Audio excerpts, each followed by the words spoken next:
চৈত্র নবরাত্রির আজকে চতুর্থ দিন। আজকে মাকে কুসমণ্ডা রূপে পুজো করা হয় আর মায়ের প্রিয় ভোগ হচ্ছে মালপোয়া। আমি আজকে মায়ের জন্য সেই মালপোয়াই বানাবো। এর আগে আমি কোনো দিন বানাইনি। আমার মাকে বহুবার এই মালপোয়া বানাতে দেখেছি আর সবাই নাকি বলে মা খুব মালপোয়া সুন্দর বানায়। আমি আজকে মায়ের মতো করেই বানাবো, জানি না কত ভালো হবে, কিন্তু এটা আমার ফার্স্ট টাইম আমার ঠাকুরের জন্য বানানো। তো এখানে আমি পুরো পুরটা রেডি করে নিয়েছিলাম, তারপর ঠাকুর ঘরে এসে একে একে সমস্ত কাজ সেরে নিচ্ছিলাম। প্রত্যেকটা দিন এত সুন্দরভাবে কাটছে না, এই দিনগুলো সত্যি স্মৃতি খাতায় বন্দি হয়ে থাকবে। আজকে দেখতে দেখতে 4টে দিন পেরিয়ে গেল।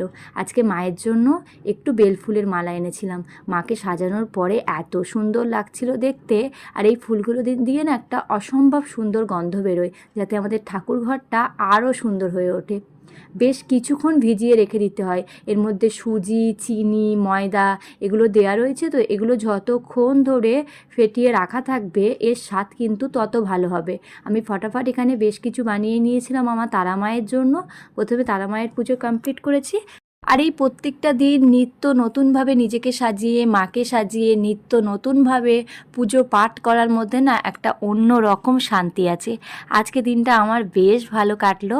তোমরা কে কে মায়ের পুজো করছো আর তোমাদের দিনগুলো কেমন কাটছে সেটা অবশ্যই জানিও। তোমাদের সঙ্গে আবারও একটা নতুন ভিডিও দেখা হবে। আজকের মতো বাই বাই।